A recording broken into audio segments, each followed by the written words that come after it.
Queridos irmãos, queridas irmãs, uma boa noite a todos. Que o amor e a paz do Divino Mestre Jesus derrame sobre nós e que estejamos firmes e esperançosos por dias melhores. Tudo passa. Meus irmãos, dando continuidade ao estudo do Livro dos Espíritos, estaremos tratando do capítulo 4, da continuidade desse capítulo, que trata da pluralidade das existências, especificamente falando das semelhanças físicas e morais relacionadas às questões de 212 a 217. Antes de iniciarmos o nosso estudo, vamos agradecer por esta oportunidade de estarmos aqui reunidos virtualmente e aqui presente em nossa casa, agradecido pela assistência espiritual que nesse momento se faz presente. A todos aqueles irmãos também trazidos aqui para acompanhamento do nosso estudo, os irmãos desencarnados. Agradecer por essa intuição que nos apresenta. Agradecer por essa casa que nos acolhe. Agradecer e pedir a cada um dos irmãos que se encontram em audiência conosco através desse canal e que, diante dos esclarecimentos do estudo da noite, possamos aqui absorvê-los, trazê-los para a nossa prática diária, para o nosso entendimento e, assim, ser o combustível, ser aquela alavanca para nos tornarmos pessoas cada vez melhores, mediante o estudo, mediante o esclarecimento trazido pelos Espíritos. Essa doutrina consoladora, essa doutrina esclarecedora, nos traz todo o entendimento de todos os assuntos e não nos deixam órfãos, no momento algum, do conhecimento. Então, abracemos essa doutrina, agradecidos por essa oportunidade, agradecidos pela espiritualidade, continuemos firmes na nossa missão de sermos cada vez mais pessoas melhores, em busca do nosso progresso moral, em busca de nos tornarmos pessoas cada vez melhores, na prática do bem e na prática do amor, guiados pelo amor do Cristo e pelos seus ensinamentos, nosso guia e modelo. Que assim seja. Então, meus irmãos, iniciando na questão 212, que faz o seguinte questionamento. Nas crianças em que os corpos estão ligados e que têm certos órgãos em comum, existem dois espíritos, melhor dizendo, duas almas? Então, se a gente for buscar aqui o entendimento nessa ligação de corpos, nós estamos falando das crianças siamesas. Então, questionados os espíritos, se ali existia somente um ou dois espíritos e somente uma ou duas almas, no entendimento do conceito de alma, nós entendemos que é o espírito encarnado. E o que os nossos irmãos nos esclarecem? Sim, existem dois espíritos, existem duas almas, mas sua semelhança, frequentemente, faz com que pareçam apenas um, aos vossos olhos. De fato, né, meus irmãos, as situações que nós conhecemos, esses irmãos ligados ao seu corpo físico, a sua semelhança física é muito próxima, né? Então, nos leva, inclusive, a imaginarmos que naquele corpo habita somente o espírito, somente uma alma. Mas os espíritos vêm esclarecer que não. Ali a existência da individualidade, ali a existência de dois espíritos, de duas almas. E aí, meus irmãos, buscando um pouco mais o entendimento da questão da origem do nome siameses, a história nos apresenta que esse nome vem do velho reino de Sião, atualmente a Tailândia. Então, deu uma imensa repercussão na ocasião em que o caso de Shang e Eng, dois irmãos, lá nascidos em 1811. Então, aqui a gente tem uma foto não muito visível para nós, né? Que mostram esses gêmeos que eram ligados, né, pelo seu corpo físico, e que essa foto tirada, né, pouco antes da morte de ambos, em 1874. Viveram 63 anos e eram muito amigos. Então, quando a gente busca, né, a origem dessa palavra siameses vem justamente por esse caso que aconteceu no velho reino de Sião, hoje a Tailândia, né? E aí, meus irmãos, o termo técnico, né, para essa questão da ligação física é conhecido como chifópago, que quer dizer ligados pelo externo, né, ligados por essa região superior. Então, traz também para nós em pesquisas aqui que antes eram raríssimos os casos que aconteciam. Agora, estudos demonstram que a cada 80 mil partos surge um caso. Então, com certeza, né, estatisticamente, isso foi avaliado e chegou-se a essa conclusão. E comprovou-se não haver aí nenhuma relação com condição socioeconômica, climática, alimentícia e mesmo genética. Então, a gente sabe, né, que é uma questão, é uma situação a qual os espíritos ali escolhem mediante a justiça divina. Então, a gente sabe que para todo efeito existe uma causa, toda causa existe uma relação de efeito. Então, nada mais é do que a comprovação da justiça divina diante de fatos como esses. E aí cabe à doutrina espírita a projeção da luz indispensável sobre os fenômenos da natureza humana, né? Aqui a gente se vê, de fato, um fenômeno. Até então, incompreensíveis para muitos de nós, sem conhecermos a doutrina, para entendermos que a chifopagia está sob o controle justamente das leis divinas, das leis naturais. E que permitem justamente o reajustamento de espíritos ali culpados por meio, né, de dolorosas expiações. Então, não nos cabe aqui qualquer julgamento diante desses irmãos e dizermos, olha, esses irmãos então no passado, né, cometeram faltas gravíssimas. Não nos cabe aqui qualquer julgamento. A gente sabe que numa programação reencarnatória foi uma escolha desses espíritos passarem por essa expiação como meio de reparação das faltas. Então, o fato do espírito já se submeter a essa expiação, nos cabe aqui total respeito, total admiração. Sabemos que aquele irmão, diante do reconhecimento das suas faltas, dos seus erros, se dispõe a essa expiação como forma de reparação. Então a gente trouxe aqui uma ilustração sobre os olhos da ciência, sobre os olhos da história, para entendermos um pouco mais a respeito da questão da chifopagia, para ilustrarmos um pouco mais essa resposta dada pelos espíritos. Na questão 213, meus irmãos, questionamos os espíritos, visto que os espíritos encarnam como gêmeos por simpatia, de onde vem a aversão que se vê algumas vezes entre eles?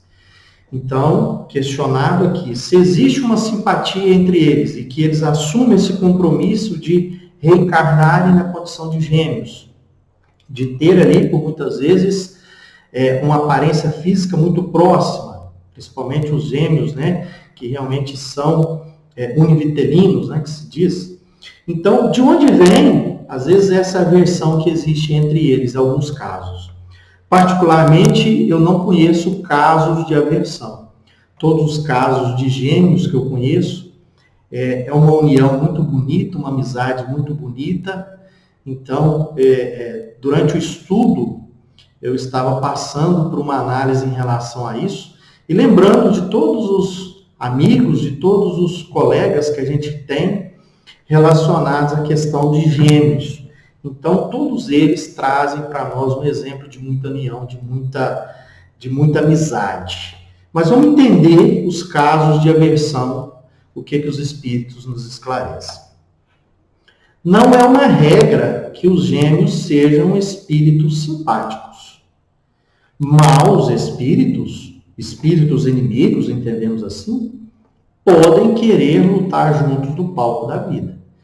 Então, esses espíritos podem ter assumido um compromisso de reencarnarem para ter aqui, né, uma reparação de fatos passados que traria essa aversão, e diante dessa oportunidade não assumiram de fato esse compromisso e podem aqui trazer essa aversão, essa inimizade, esse conflito diante dessa reencarnação. Então, não é uma regra que sejam todos espíritos simpáticos. Então, podem existir aqueles que realmente não conseguiram, diante do planejamento, colocar em prática essa questão ali da amizade, da harmonia e do amor entre eles. E aí, ilustrando um pouco mais também essa questão 213, podem ser espíritos amigos, que se unem por amor, porém nem todos são assim. Podem também ser espíritos inimigos que a justiça divina faz se reencontrarem na formação biológica, no sentido que se processe o perdão com mais eficiência. Então, pode ser que aqueles que conseguem, de fato, cumprir com essa amizade, com essa união, com esse amor, estejam ali cumprindo a proposta da programação divina. Os gêmeos, por vezes, têm semelhança de caráter, sendo que não devemos generalizar esse fato, porque, em outros casos, são completamente diferentes, em matéria de conduta e mesmo em semelhança física. São espíritos e cada um é, pois, um mundo à parte, com seus pendores e atividades em busca da luz. Então, por mais que tenha essa semelhança física, essa fisionomia muito aparente ali, muito próxima, né, que até nos fazem confundir muitas vezes, se a gente não tem um relacionamento muito próximo, em saber quem é quem, a gente sabe que ali cada um é cada um. A sua individualidade, a sua bagagem, cada um possui a sua. Então, não é dizer que moralmente existe também alguma similaridade. E isso não significa. Então, ou seja, fisicamente é uma coisa, mas em termos de evolução podem ser totalmente diferentes. Questão 214, meus irmãos. Que pensar das histórias de crianças que se agridem no ventre materno? Então, foi questionado aquelas crianças, aqueles fetos, né, que demonstravam ali alguma agressividade, alguma violência no ventre materno, e o que pensar dessas histórias, né? E aí os espíritos nos esclarecem, né, que são lendas, que são imagens, né? E para exemplificar que seu ódio era inveterado. Quando a gente busca o significado de inveterado, a gente até colocou aí no rodapé, significa bastante antigo. Esse bastante antigo é justamente para dizer que, olha, é um ódio não do presente, mas um ódio do passado. E que ali se fazem no presente antes do nascimento. Então, ou seja, para demonstrarem justamente tudo isso. Que trazem essa bagagem muito antiga desse ódio. E geralmente não levais em conta as figuras poéticas. Então, ou seja, o que pensar, né? Lenda, imagem, e que, né, nada mais é do que justamente o resgate desse ódio bastante antigo que esse espírito ainda carrega diante dessa nova oportunidade reencarnatória. Então, para demonstrar essa rebeldia, essa agressividade, esses irmãos demonstravam esse comportamento, mas que nada mais do que um sentido figurado, nada mais do que uma lenda. Questão 215. De onde provém o caráter distintivo que se nota em cada povo? Então, cada povo tem uma distinção, tem um caráter. De onde vem tudo isso? Vamos ver o que os irmãos nos esclarecem. Os espíritos têm também famílias formadas pela semelhança de seus pendores, mais ou menos purificados, seguindo sua elevação. Então, ou seja, nos unimos conforme as nossas similaridades, as nossas semelhanças. Muito bem. Um povo é uma grande família, na qual se reúnem os espíritos simpáticos. Então, se estamos aqui reunidos no Brasil, outros irmãos reunidos nos Estados Unidos, outros irmãos reunidos no Japão, na China, na África, todos esses irmãos reunidos, existe um propósito dessa reunião e dessa união. Ou seja, somos colocados no devido lugar o qual precisamos estar. E não só no sentido de povo, de nação, mas nós somos colocados também diante de uma família a qual nós pertencemos hoje, a qual tem o seu propósito de ali estarmos. De estarmos reunidos, e claro que temos um papel fundamental diante dessa reunião, que é auxiliarmos uns aos outros no progresso.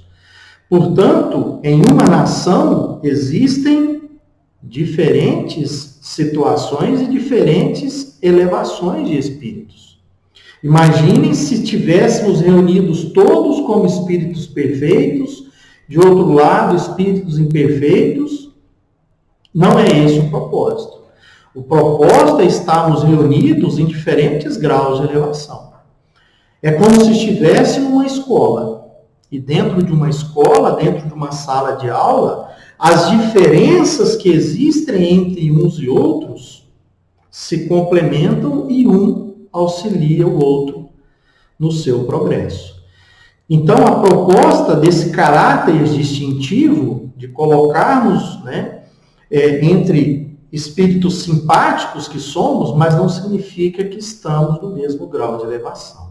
Estamos em diferentes graus e nós temos o compromisso do auxílio do progresso uns para com os outros. E aí, meus irmãos, os espíritos continuam a nos esclarecer. A tendência que têm os membros dessas famílias a se unirem é a origem da semelhança que existe no caráter distintivo de cada povo. E aí tem uma próxima pergunta. Julgas que os espíritos bons e humanitários procurem um povo duro e grosseiro? Então, ou seja, vem justamente esse questionamento. Se ele é um espírito bom e humanitário, ele vai procurar aqueles que são mais duros e grosseiros para ajudar esses irmãos? Isso é regra que isso aconteça? Vamos ver o que os nossos irmãos nos esclarecem. Não. Os espíritos simpatizam com as coletividades, como simpatizam com os indivíduos. Aí eles estão em seu meio. Então é aquilo que a gente disse. Entre nós existem aqueles espíritos duros, espíritos grosseiros, mas também existem os espíritos humanitários, como a gente conhece grandes exemplos, que vêm justamente ao nosso encontro para nos auxiliar nesse progresso. Imagine se separássemos, todos de uma mesma característica. Como é que esse progresso se processaria? Como que nós auxiliaríamos uns aos outros se estávamos na mesma condição? Se estávamos na mesma condição evolutiva, na mesma condição moral. Ou seja, se somos todos iguais, não temos que ajudar ninguém. Então, a proposta é que a gente venha por simpatia e que tenhamos essas diferenças entre um espírito e outro para que cada um possa contribuir com aquilo que tem de melhor para contribuir com o seu próximo. Questão 216, meus irmãos.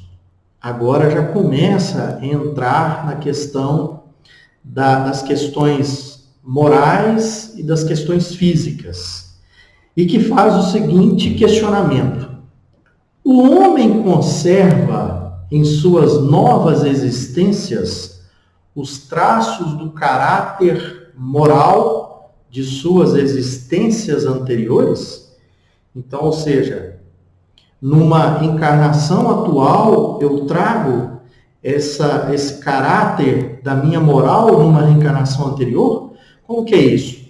Vale aqui considerarmos que sempre uma próxima encarnação ela vem no sentido de progresso e não de um retrocesso moral.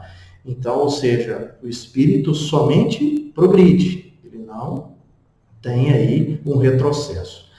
E aí o que os espíritos nos respondem, né? Sim, isso pode acontecer, justamente o que a gente disse.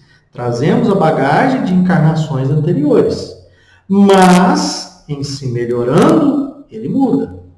Então, mediante o nosso desencarne, nós temos a oportunidade no plano espiritual de justamente evoluirmos e reconhecermos os nossos erros no plano espiritual. Ali, no nosso período ali de erraticidade, nós tomamos consciência das nossas falhas, nós tomamos consciência dos nossos erros, das nossas fragilidades, e ali temos a oportunidade do aprendizado, para que, numa próxima reencarnação, consigamos trazer uma bagagem maior no sentido moral. E aí, existem questões que influenciam após uma reencarnação, como se diz aqui, que a posição social pode também não ser a mesma. Se de senhor passa a escravo, aqui é uma forma de ilustrar muito bem para nós a questão de senhor no sentido do orgulho, da arrogância, da vaidade, da prepotência, e no sentido de escravo, da questão da humildade, do amor ao próximo, ali da inferioridade perante os irmãos, seus gostos serão diferentes e terias dificuldade em reconhecê-lo. Então aqui é muito bem ilustrado que aquele irmão que se passou numa condição de senhor, que subjugou o seu próximo, que ali humilhou, né, que teve ali, na sua posição social de senhor, ele pode voltar ali como um escravo, ele pode voltar ali como aquele irmão que passa por uma dificuldade de humilhação, uma dificuldade de uma extrema pobreza, de situações ali que levam esse irmão ao sofrimento.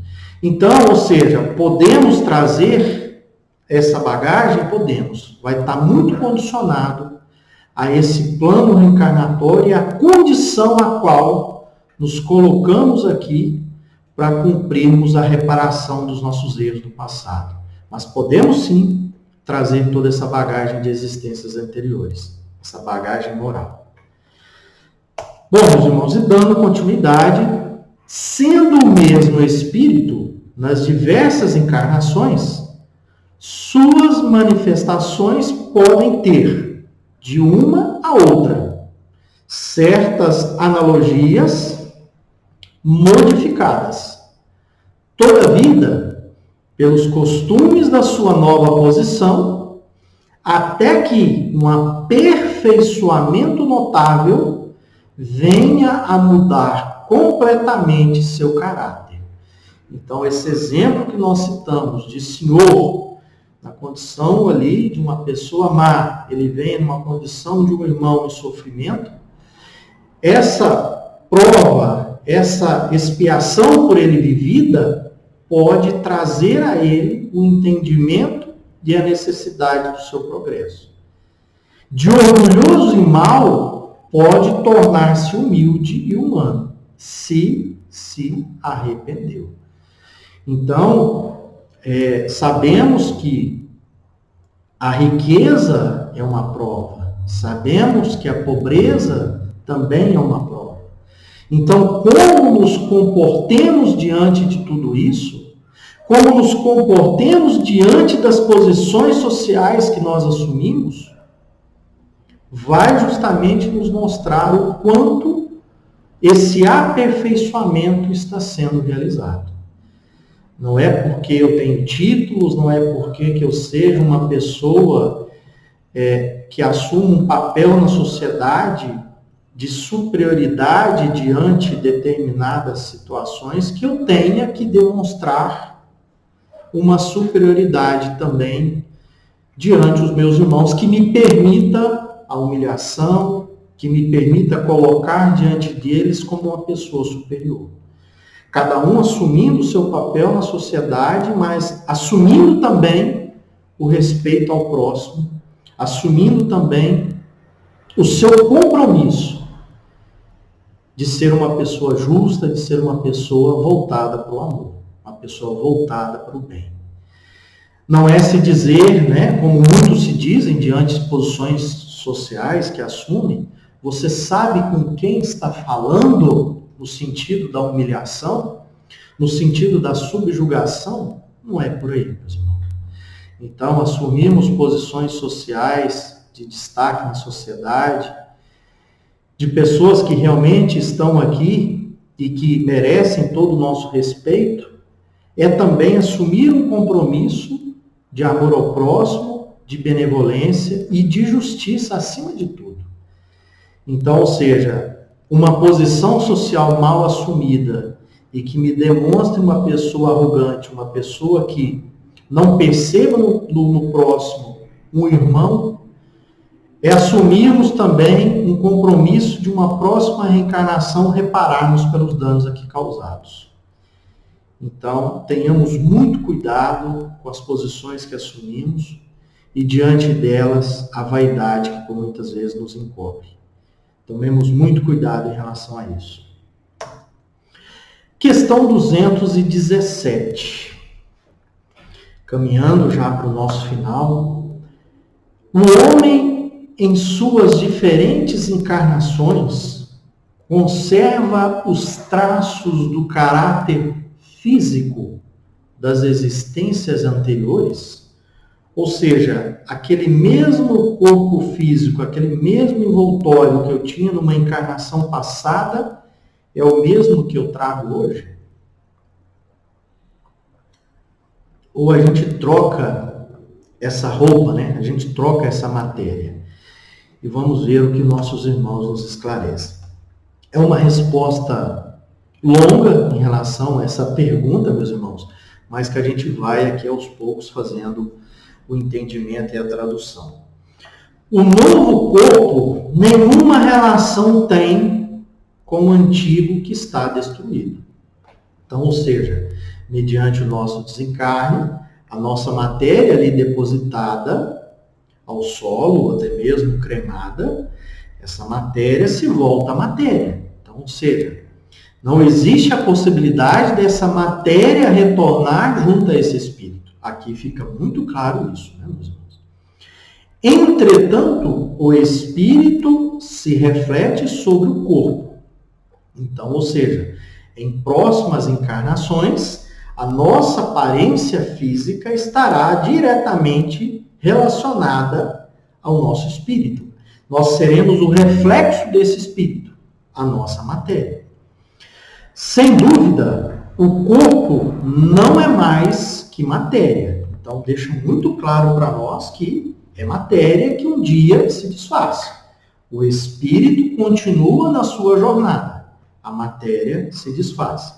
Mas, malgrado isso, ele é modelado pela capacidade do espírito que lhe imprime um certo caráter, principalmente sobre o rosto. Entende-se o rosto, o semblante, E é um fundamento que se designa os olhos como espelho da alma. Quer dizer que o rosto, mais particularmente, reflete a alma. Então, meus irmãos, aqui fica muito claro, quando nos deparamos com determinadas pessoas, quando vamos ao encontro ali, quando a gente faz a leitura ali diante um cumprimento, diante ali o conhecimento de uma nova pessoa, ali fica claro para nós que a nossa recepção, o nosso sorriso no rosto, a nossa demonstração de amor, de afeto, ali já demonstra também o quanto nós estamos refletindo ali no nosso corpo a nossa espiritualização. O quanto nós estamos ali demonstrando o amor. É totalmente contrário de nos depararmos com determinadas pessoas que, diante de um bom dia, a gente recebe aquela expressão, bom dia só se for para você, porque para mim nada está bom. Ou então aquela pessoa que te dá aquele bom dia sem olhar aos olhos, sem te dar aquele sorriso, é totalmente contrário. Então, quando a gente vê esse sorriso nos olhos, a gente vê essa energia, essa presença de luz nesse olhar, a gente também já percebe ali o quanto esse irmão realmente demonstra ser uma pessoa voltada para o bem, voltada para o amor. E aí, meus irmãos, os Espíritos esclarecem que, por isso, uma pessoa excessivamente feia, quando nela habita um espírito bom, criterioso e humano, tem alguma coisa que agrada. Então, independente das aparências físicas, quantos irmãos com aparências físicas ali em uma deformidade qualquer, diante a nossa presença, diante a oportunidade que nós temos do convívio, traz justamente essa alegria na alma, esse sorriso no rosto, esse amor ali colocado em ação diante a nossa convivência. Ao passo que existem rostos muito belos que nada fazem sentir e pelos quais se tem mesmo repulsa. Aquela pessoa bonita, aquela pessoa que cuida muito bem da sua aparência física, da sua cutis, né, como se diz, aquela pessoa que é extremamente vaidosa com o seu corpo, com a sua aparência, mas quando temos a oportunidade do convívio ali, se demonstra uma pessoa raivosa, uma pessoa amarga, uma pessoa má. Então, ou seja, aqui já nos demonstra que a beleza não está no físico. A beleza está no aspecto moral.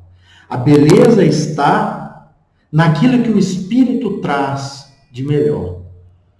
O amor presente. O amor demonstrado nas suas ações. E não simplesmente a aparência física. É fundamental cuidarmos do nosso corpo, meus irmãos. Não é deixarmos de lado a nossa higiene pessoal, não é deixarmos de lado cuidarmos da nossa aparência, mas acima de tudo, o recado que nos é apresentado aqui, o esclarecimento que é trazido para nós, é que existe uma beleza maior que a beleza da alma, que é a beleza do espírito. Independente da nossa fisionomia, da nossa aparência física, é isso que nós precisamos demonstrar. É isso que nós precisamos deixar cada vez mais arraigado no nosso convívio. Não é a minha beleza física, simplesmente, que demonstra se eu sou uma pessoa boa, se eu sou uma pessoa ruim.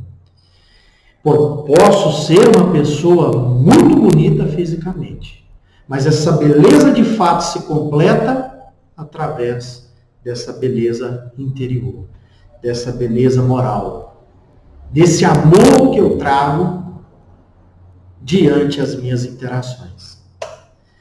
E aí vem uma segunda pergunta. Poderias crer que só os corpos bem feitos servem de envoltório aos espíritos mais perfeitos?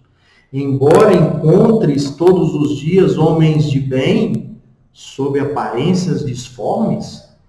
Então, aquela coisa assim, né? os corpos perfeitos, os deuses, né, como se dizia no passado, são esses corpos que trazem também esses espíritos perfeitos?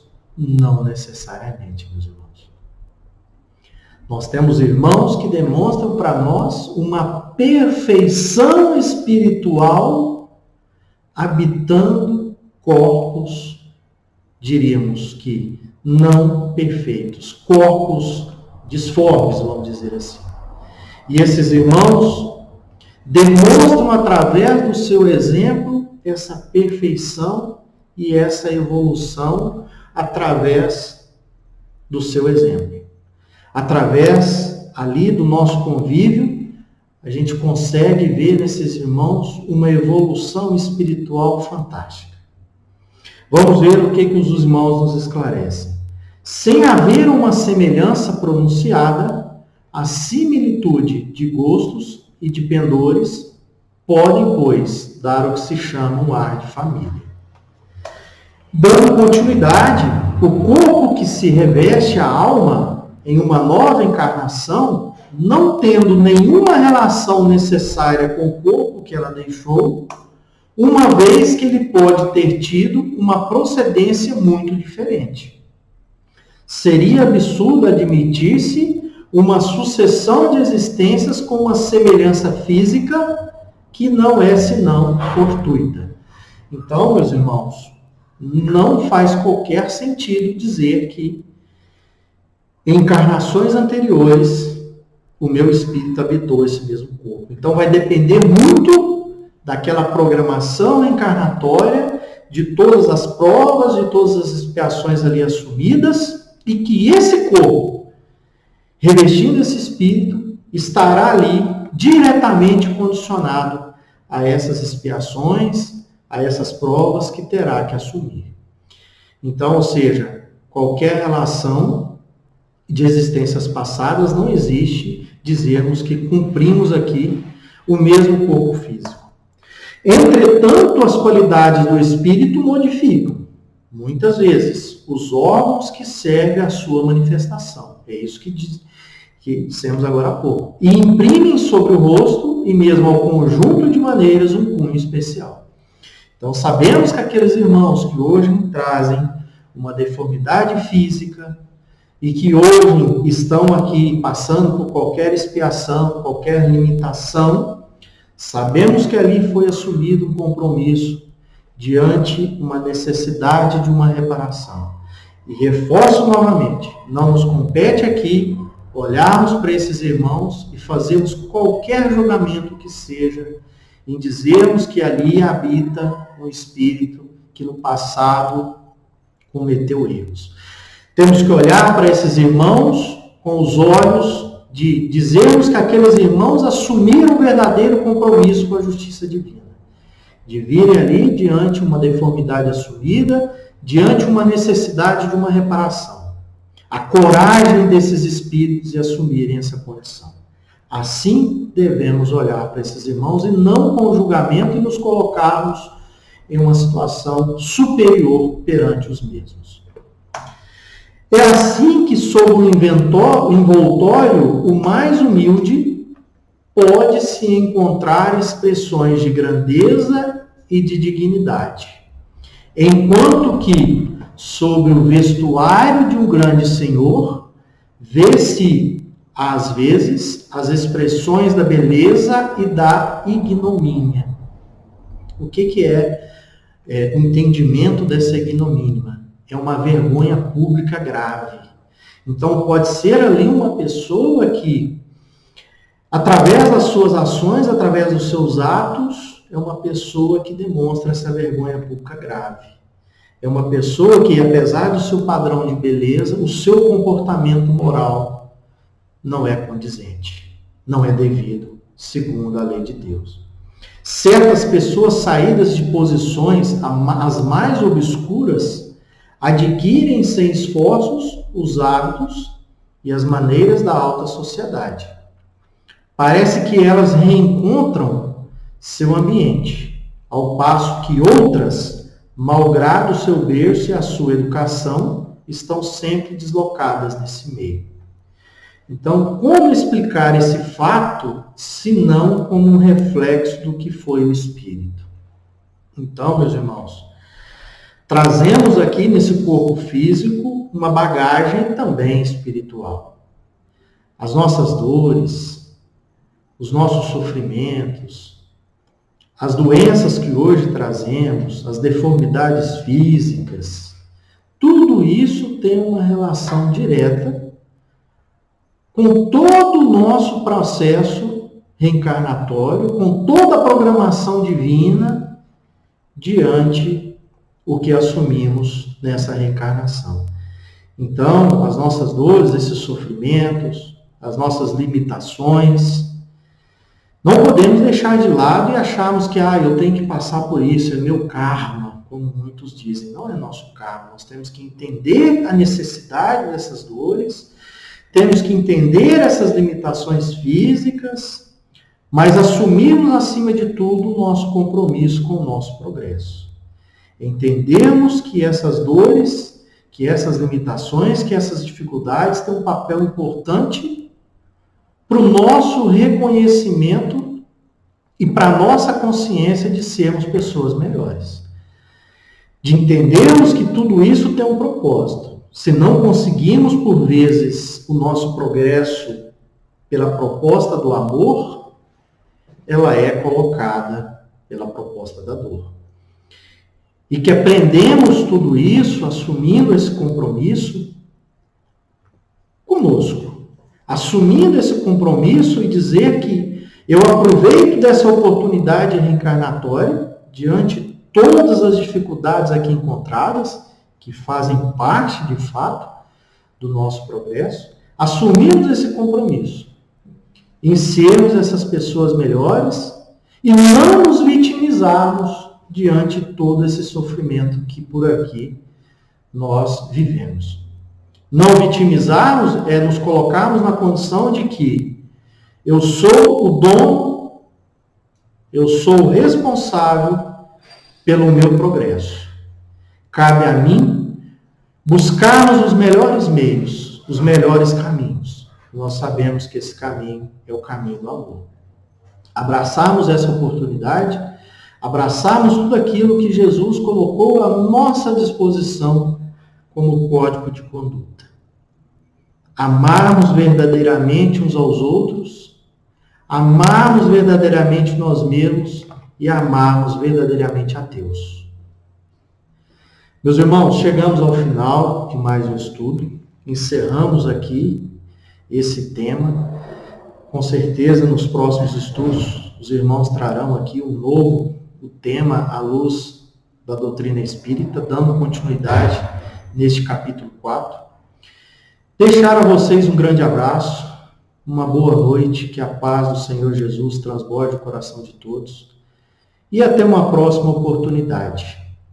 Agradecidos, bondoso Mestre Jesus, espiritualidade amiga que se fez presente, encerramos aqui mais um estudo da noite de hoje. Obrigado por essa oportunidade, obrigado pela assistência espiritual. E sabemos que nunca estamos órfãos, nunca estamos abandonados. Pedimos a proteção a cada um dos irmãos, cada um dos seus lares, a todos aqueles que se encontram em sofrimentos, a todos aqueles que passam por momentos de dores, de sofrimento, e que esses irmãos tenham fé, abracem o bondoso Pai e saiba que Ele não nos abandona. E tudo isso passa. Fiquem com Deus, até uma próxima oportunidade e sintam-se abraçados. Que assim seja.